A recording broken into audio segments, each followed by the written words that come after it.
What does it take to create a vibrant, thriving life? First, the sad news is that Thoreau was right. Most people are leading quiet lives of desperation, lacking in meaning, fulfillment, and vitality.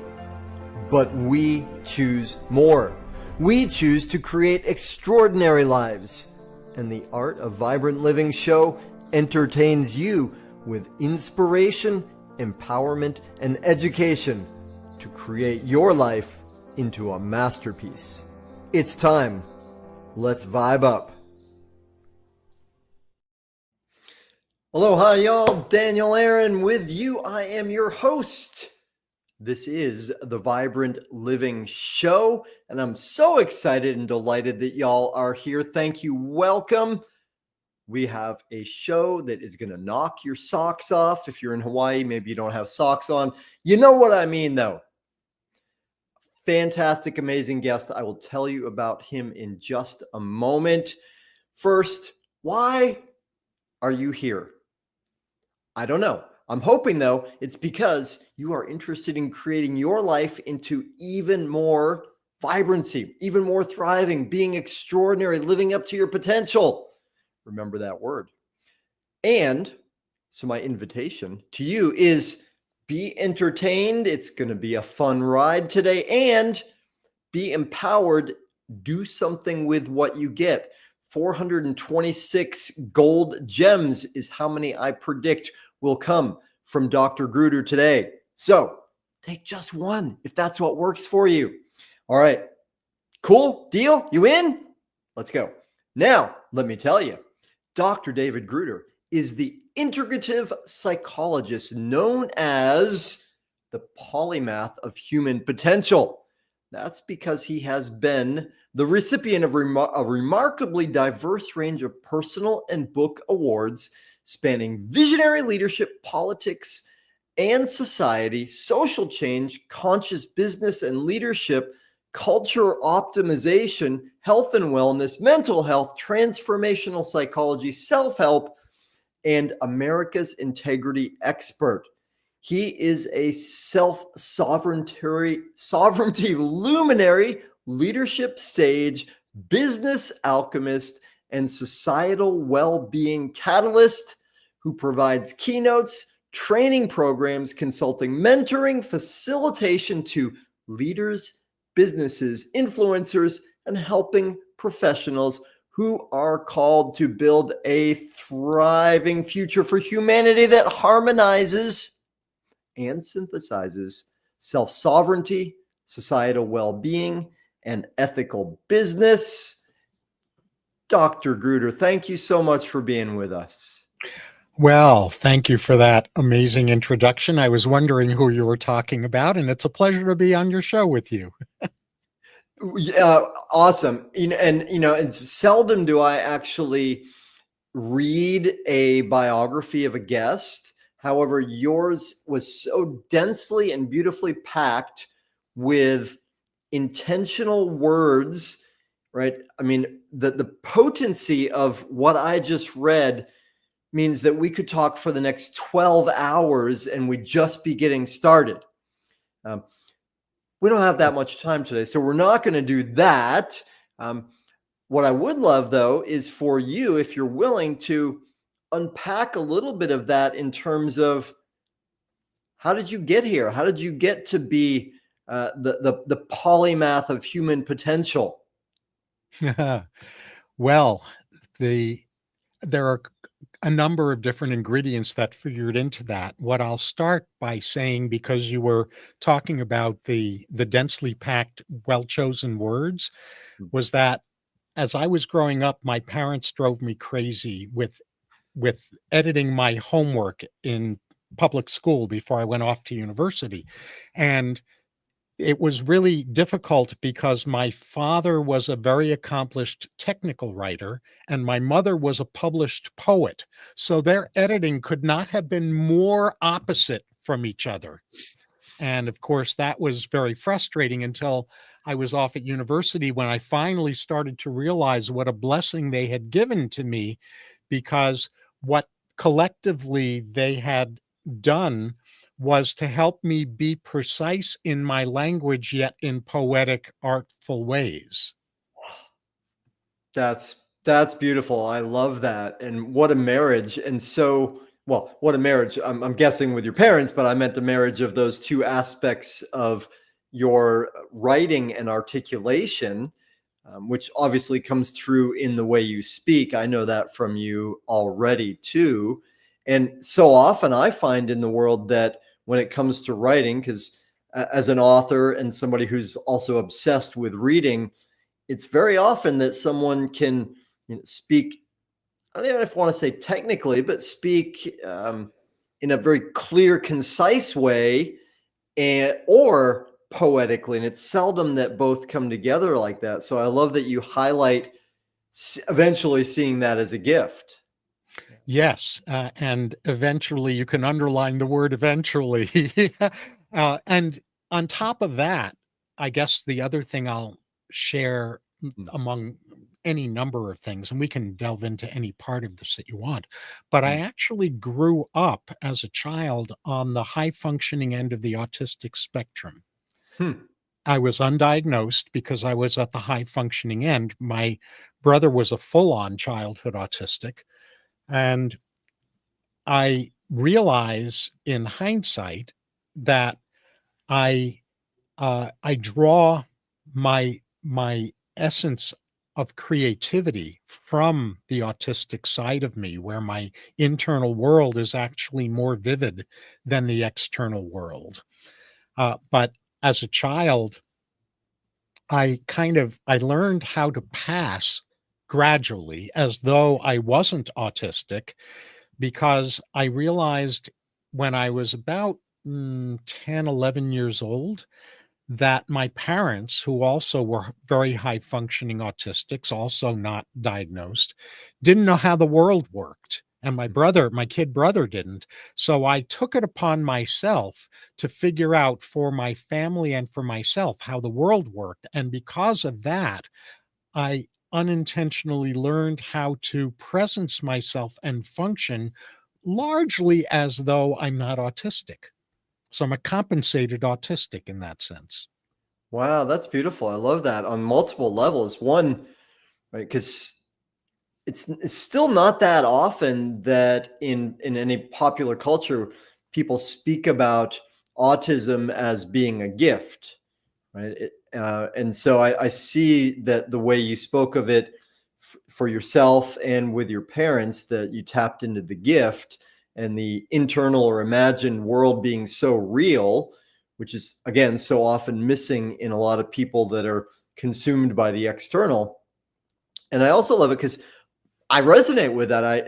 I remember years ago reading The Rosie Project, which I think is a novel, and there was a main character in there who was I think I forget what they labeled him exactly, but very high functioning, and what he was learning in the process through a hilarious marriage was how to work in the world, and so I relate to that a lot. Um, and well, yeah, I'm curious. Let's go a little bit deeper into that. Will you say more what you mean in terms of imagined world and what you see, if I'm on track with the benefits of that aspect of who you are? Sure. Well, first of all, the the fact that I had to figure out how to understand things like social cues in a very deliberate kind of way that people who aren't on the spectrum just pick up naturally is part of what makes me an excellent keynoter and trainer, because I've had to figure out step by step by step how to do things in this world Hmm. in ways that a lot of the people around me intuitively know how to do. And when they're intuitively effective, sometimes they have more difficulty putting into words how they do what they do. Whereas for me, I've had to put it into words and I've had to put it into step-by-step frameworks in order for me to be able to function. Yeah, that makes complete sense to me. And okay, so then that brings another question for me. Like when you speak that, part of the way I interpret it, the language I use for it is you're wired for and attuned to others in a sense that you're calibrating. You can calibrate at a very high level what's going on inside other people, right? Yes. And as I hear what you say and I reflect on my own experience, I realize the first part of my life, that ability, I don't think this is the same for you, so I'm curious, you tell me, but for me, that calibration was a survival tool, right? I felt like there was danger all around me. Now, as I've evolved and done some of my own work, it becomes a tool that I can utilize also as a trainer and a speaker in similar ways. Does that make any sense to you? Yeah, I resemble that as well because I was quite severely bullied as a Uh, child, in large part because I didn't know how to read social cues. I didn't know how to interact. So if a classroom was looking for a kid in the room to bully, I had this invisible X on my forehead saying, "I'm your guy," because I don't know how stuff works. And so I first started delving into understanding human nature as a survival mechanism where I made this decision literally in elementary school, again, in that, 10, 11-year-old range, that I was going to understand people better than they understood themselves in order to protect myself. wow. And did I hear you say you made that as a conscious decision? You were aware of that then?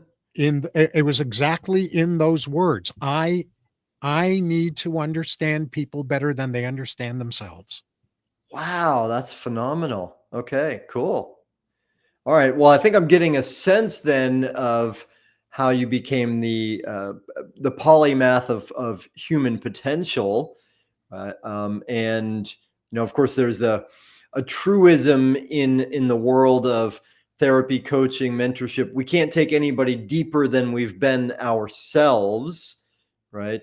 And Yes. some would say that all art begins with pain and is a healing of it.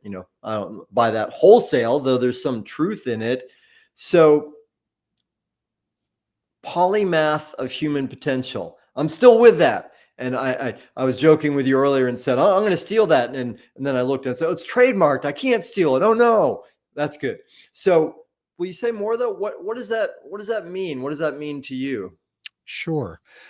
Well, I've had a branding problem my entire career because I love variety and I've operated in many, many different spheres inside the human potential movement in the areas of integrative psychology and integrative health and leader development and entrepreneur development and social change and all different sectors of the human potential movement. And the what you said in the introduction about the personal and book awards that I've received, the range of those awards is really what informed me that I'm perceived as not simply an expert in each of those areas, but as someone who knows how to connect the dots among those different areas, which are too often kind of siloed and kept separate from each other. Yeah, beautifully said. I love that. And so let's go deeper on that because to me, I think this is a challenge that's pressing on a lot of people right now. I mean, instantly, I think of three clients I have at the moment who are in this mode of, but I love this and I love this and I love this and I'm interested in this and I'm good at this and how do I bring it all together? Right. And that's something that we work with and can work with. And I've got my take on it. How did you work with that? And what would you say about it? Sure. Well, how I work with it and how I work with the people that I serve is to narrow down how that diverse set of interests plays into a central focus. And what I mean by a central focus is, what is the best future that I most want for humanity and myself? And inside of that, what is my highest purpose in helping that future emerge? And inside of that, I have two-pronged understanding of purpose. One has to do with what's my own soul growth mission, and the other is what is my impact mission in the world. And those two missions need to dance well with each other in service of fulfilling my assigned role in helping humanity's best future emerge. Wow, beautiful. I love that. I often work with, like, my background is one of my backgrounds is yoga, and I love the Hindu term of um, dharma, right? You know, our Yes. unique purpose. I love the Japanese way of looking at it with ikigai and the intersection of those four pieces. What you brought is a different framework, a different model, though, that evolves those things in a really beautiful way. So, what were the words you used? Best future for humanity? Yes, humanity's best future, the best future that I can envision for humanity and myself. Okay, cool. I love that. And what does that look like for you now, and how's that evolved for you? Right. Well, let me get to what it looks like right now after first saying that as a child, one of the early influences on my vision of the future was I grew up in New York City, in and around New York City, and I had the good fortune of attending a number of times the 1964-1965 New York World's Fair, which Mm, was really focused on the future. And so I was respectively 10 and 11 years old at that time. mm, I was absolutely enthralled with the idea of what could the future be like. And then in 1966, when the original version of the Star Trek television series came out, I was instantly a fan because I loved the Star Trek future. And then as an undergraduate in the first half of the 1970s, my favorite history course was called History of the Future, where we were taught how to do future projection. huh. And so I didn't realize at the time that I was actually a futurist starting in childhood.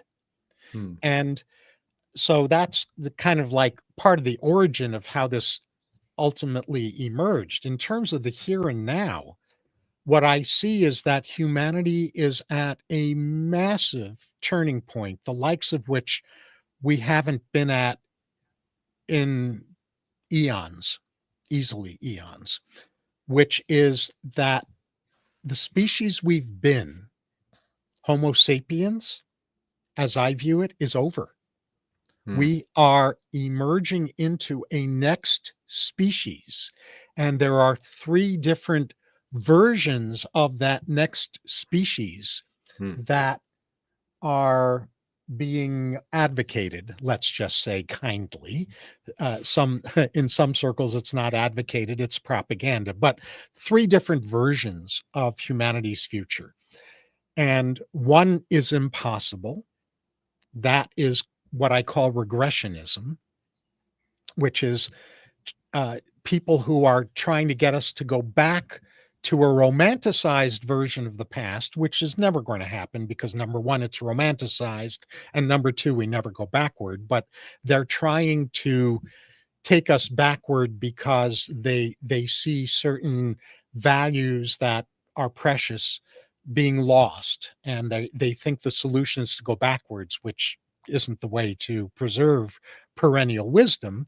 Perennial wisdom is does deserve to be brought forward, but it's brought forward. So regressionism is delusional, it can't happen, but there are people who are advocating for that future. The second future is people who are advocating for a version of us that turns us basically into 21st century serfs, slaves, commodities, cyborgs, this kind of strange human cybernetic hybrid that's actually being propagandized into being a slave to those who are addicted to power and control and who have the arrogance to decide that they're smart enough to know what humanity's future is supposed to look like for the rest of us. And it's all self-serving. It's narcissism on their part. And I call that future homo machina, as in human machine, Latin for human machine.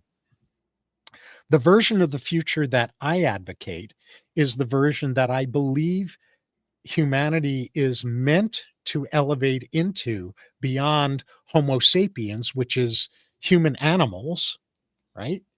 We're meant to elevate into what I call Homo spiritus. And I'm not the only one who uses that term.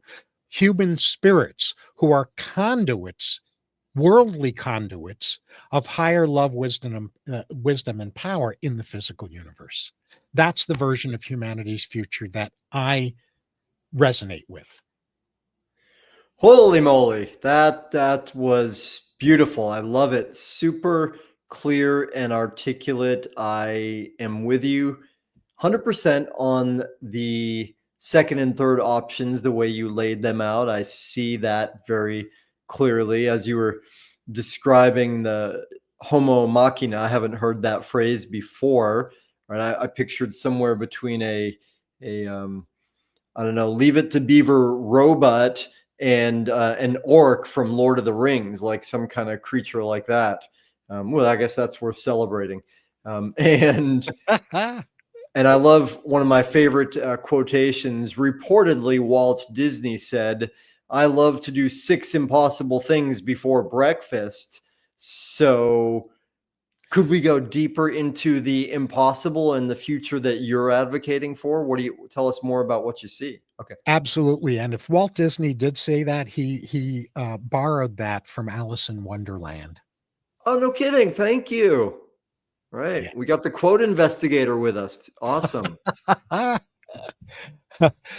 Right. Well, the 6 impossible things are actually not only not impossible, but they're baked into our higher spiritual human nature. Mm, mm. As I see it, we all have 3 core drives. And the reason that I call these 3 core drives core is that we see them show up in the youngest of children organically. The first drive is to be who we truly are. That's our drive for authenticity. In a child, the parents' big hope is that the child's first word is going to be mommy or daddy. And they get traumatized when the child's first word is no. Well, that's about being who the child, or exploring the child, exploring who they truly are. That's the authenticity core drive. The second core drive is our drive to bond with others. It's our drive for connection. And we know that children who are severely deprived of connection as young children, some of them literally die from that. And those who don't literally die develop the most severe psychological disorders like borderline personality disorder and sociopathy and toxic narcissism and things like that. And then the third core drive is our drive to influence the world around us, which we again see in the youngest of children, getting their hands into all kinds of stuff that maybe they shouldn't be and burning their hand on the stove. But that what they're doing is exploring how they influence the world around them. That's our drive for impact. Yeah. Well, those 3 core drives, authenticity, connection, and impact, translate into self-integrity, relationship integrity, and collective integrity. Mm-hmm. So being a whole and complete human being is about 1/3 me, authenticity, 1/3 we, connection, and 1/3 us, which is collective impact on the groups that we're part of. So it's baked in. These aren't impossible things. It's Hmm. just that they get submerged or hijacked or rechanneled when survival becomes more important than anything else as a child. So survival trumps integrity. Yeah. Yeah. Beautiful. Okay. So impossible, right? Of course, there's the linguistic cliche, "I'm possible," built into that, right? So, why do you say impossible? Well, I don't. Oh, okay. I was just riffing off of six impossible things before breakfast. I Gotcha. think these are not only very possible, but they're baked into our highest nature as human spirits. Yeah. Yeah. I'm with you. Yeah. Okay. Cool. So, where to go with that? So many options. Well, let's take it to the individual level, right? And make this most useful for the people watching or listening live or by rebroadcast, right? And certainly a lot of the people that are tuned into this are already on a path of leadership in some way, right? They're at the very least, they're taking ownership of their own lives and improving that, which is something huge in and of itself. And that is a form of leadership. So as It's you the core describe, foundational form of leadership. you say core foundational form? Yeah. Yeah, we'll say more, would you? Oh, sure. The, the age of do as I say and not as I am Mm, is long over, right? The most foundational form of leadership there is our role modeling, is how we show up. We are always modeling something, and that modeling has influence on the people around us for better or for worse. So we're leaders whether we mean to, want to, or not. yeah, absolutely. And you brought in a linguistic upgrade that I've been working with lately, which is it's not like we're used to that, do as I say, not as I do, right? We grew up with that as well. Kids don't do that, but you brought in being, not so much what I'm doing, it's who I'm being, or we could call that essence or identity, right? And I think it was Thoreau that said, man, you'll correct me on this, I hope, if I got it off. Said, I'll paraphrase it: "Who you are speaks so loudly, nobody hears a word you say." Right. Yes. So, what could mess it up for people individually and collectively, right? And by it, I mean mess up this what we're evolving into, as you laid it out so beautifully. Well, in a nutshell, what has you been used to or been common in messing things up is that we tend to live at the level of our wounds, not our wishes. Hmm, hmm. And so, there's a saying from A Course in Miracles about that. It's not about learning how to love. That's beyond what can be taught, and it's beyond what needs to be taught. That Hmm. our job is to remove our blocks to the awareness of love's presence. And the same thing is true here. It's our self-development limitations and our addiction to our survival plan and our addiction to how we think the world works, our paradigm, our self view, and our worldview. Those are the things that hold us back and create gaps between our highest intentions and how we actually show up. Yeah, nicely said. Which reminds me of, I think it was Archilochus, if I'm pronouncing his name, Greek philosopher, said, we don't, how does he say, we don't live up to the level of our expectations, we live to the level of our training, right? Which comes back to what you said about wounds and wishes in some way, because it's not just wishes, it's also the practices and the implementations of that.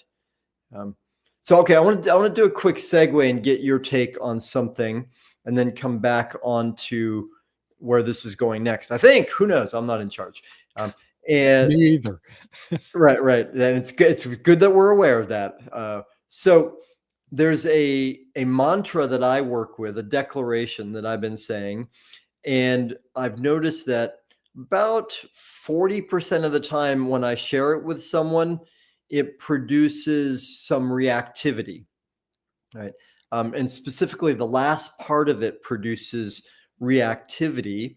And so the declaration is this: I am infinite impactful service, heartbroken open, loving purely generously, absent of self-concern. Right?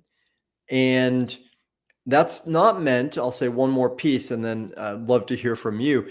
That's not meant to say that I don't care about myself, that I'm a doormat, that I'm a martyr. It's none of that, right? And many times when I've shared that with someone, absent of self-concern, no, that's not good. That's not right. You can't do that. So how does that land for you, David? Oh, it lands very, very well for me. And it's also a double-edged sword. I mean, on the one hand, the absence of self-concern reminds me of what a mentor many decades ago referred to as enlightened self-interest, Hmm. which is where it's not all about me Hmm. and I don't leave me behind.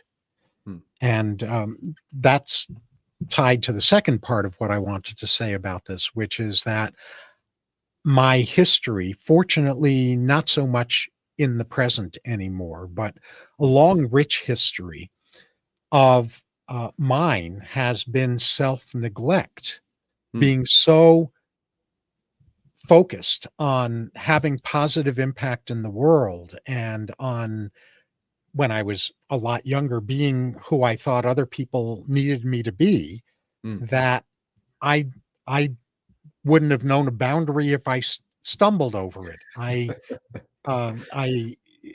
was deeply self-neglectful, Hmm. Hmm. and so the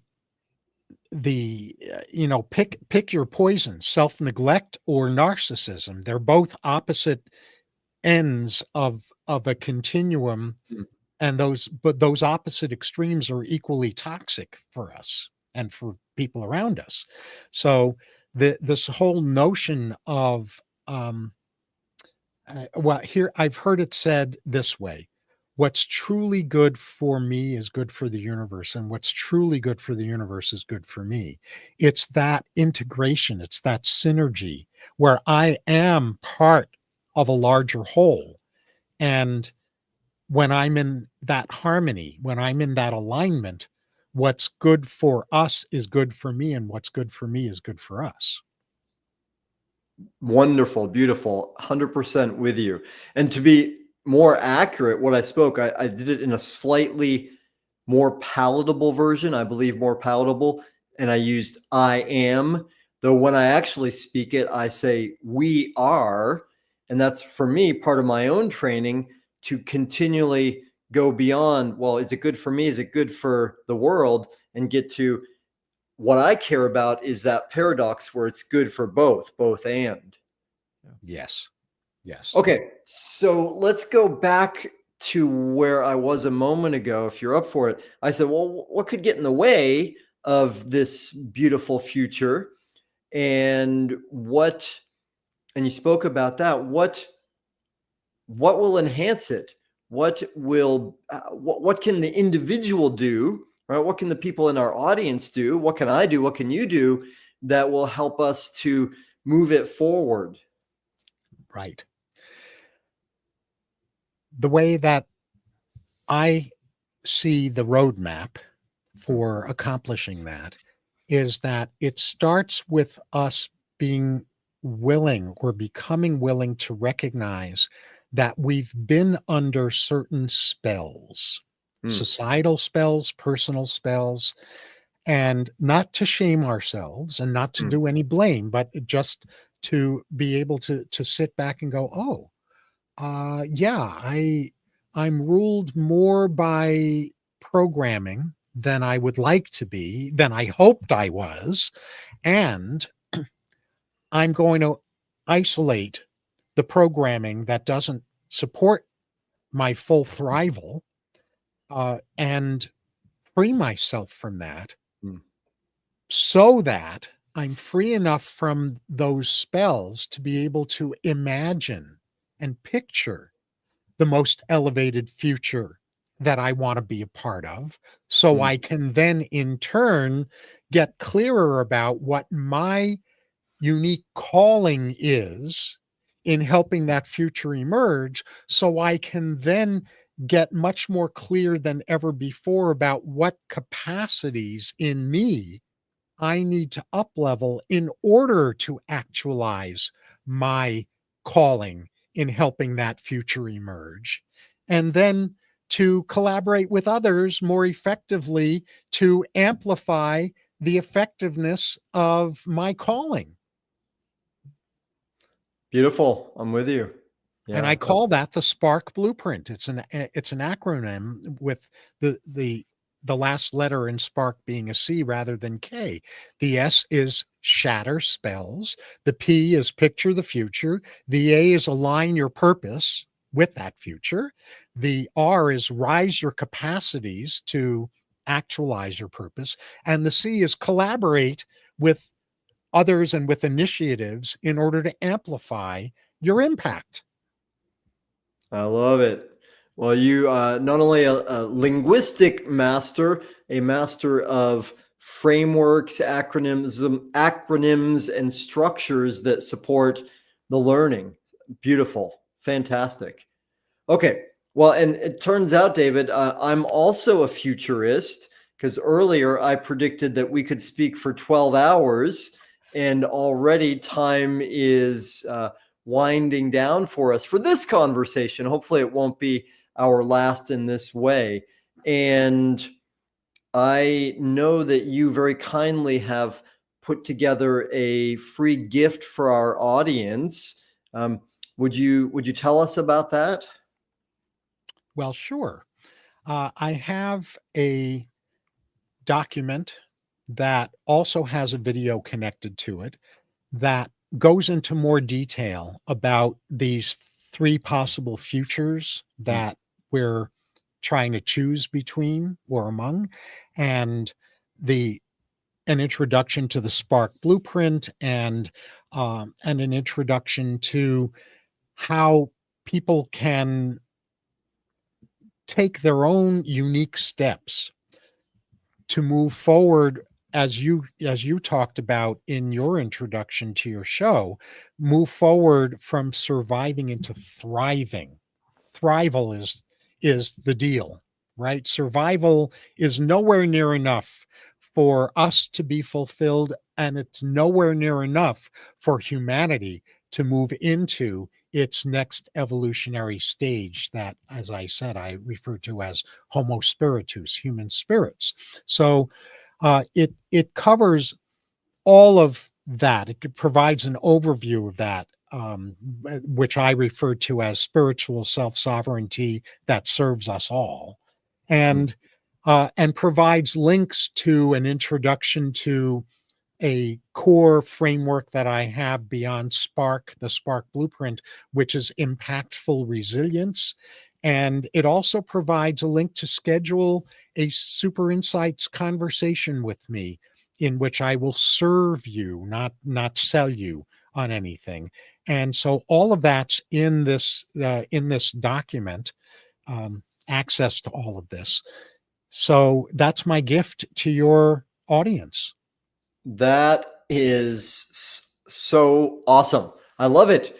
And that, I mean, and I love it also on the level that, as you were speaking about Spark a little while ago, and as I said, how can we move this forward? Part of what I thought is, man, people are going to want to know, going to want to hear that again. And of course, they can replay this episode, though breaking it down and taking it chunk by chunk. I mean, that could be a year's curriculum for someone just from what you shared there. So Yeah. that's beautiful. Okay. And And the that is way to what it is with the leaders that I mentor. a year's curriculum. Well, it's it's more than that. Most of the leaders that I work with engage me for multiple years. Okay. Yeah. Well, makes sense. The I would say the well of your wisdom is deep. However, especially as we're talking about Homo spiritus, I think a well is not the right metaphor because it implies that it's a vessel rather than a vehicle. And I'd say the spring of your wisdom is infinite is probably more accurate. Yes, and the reason that it's infinite is because it's not mine. I am a conduit. Exactly. 100%. Okay. Now, lest I lose it, let me speak out loud how to access that gift for anybody who's listening, not watching. And it is https://www.drgruder.com, which is drgruder.com/vibrant. And in fact, I'm going to just put that right into the comments right now so that that's easy for the people that are watching live or by rebroadcast on a social media destination platform. And I think that brings us along, David, to how can for people that want to go further, learn more about you, in addition to that gift, which is beautiful and voluminous, what's the best way to be in touch with you, to connect, to follow what you're up to? Right. Well, you can certainly do that through this document. Mm. And you can also just go to my main website, which is drgruder.com, drgruder.com, and explore the various resources that are available there, including ways to be in touch with me. Beautiful. Okay. Thank you. Now, two last questions. One, is there anything that I haven't asked you about that you would like to bring forward? You mean given that we're not going to be talking for the next 12 hours? Exactly. Yeah, I think if I was going to kind of distill our conversation into a nutshell, Mm. I would draw on the fact that we are living in a high chronic stress societal situation right now. Literally 75% of the population identify themselves as being in a chronic state of stress. It's That's from the Stress in America survey conducted by the American Psychological Association each year, and that's from the 2024 survey results. And what I would say is that, as tempting as it might be to believe that the sky is falling, Hmm. what's actually happening is we are transcending. Let's go. I love it. Yeah, beautiful. And as you were speaking about that 75% statistic, of course, there's one level where I hear that and it's like, oh, goodness, right? And then I say, well, it's our job, you and me and the others that are stepping up into this evolution, to make that stress into stress so that Yes. we are using it to fuel that transcendence. Absolutely. And for those who aren't familiar with that term, Yeah. eustress, EUSTRESS, is a heightened, elevated way of functioning and thriving rather than being harmed by distress. Yeah. Yeah. And thank you for clarifying that. And one of my favorite questions I ask myself and lots of people, if they'll tolerate it, is, given what is, right? Yeah, there's a lot of stimulus, there's a lot of negativity. Given what is, what would you love to create now? Right? And that, to me, that's another way of speaking about the stress and that way of being. So Thank you. Okay, last question. It's the big question. It's so big, it's impossible, especially for you, who is that infinite conduit of spirit. If, and you've already done this a little bit, I'm going to take it further though. If you had only one thing that you could share with our audience, given all your experience and awareness, one thing that would help them to live their most vibrant, thriving life, what would be that one thing? Stop chasing after shiny objects, shiny techniques, and shiny gurus, and replace that with a master plan for stepping into embodying who you really have always been meant to be and who you've always been, even while you've been pretending you're not. Roadmaps help. So Master find a plan. roadmap that resonates for you and it resonates for you in terms of helping you step into being who you actually are, and give yourself over to that roadmap. Yeah. Follow the plan. Get a good plan, a master plan, and stick with it. I love it. Yeah, beautiful.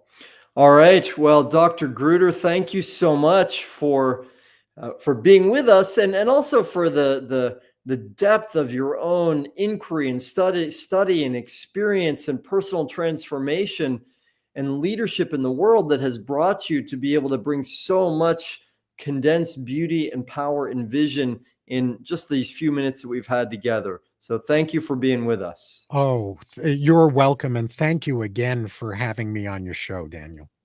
A complete pleasure. You are welcome. And for y'all in our audience, holy moly, thank you. Thank you.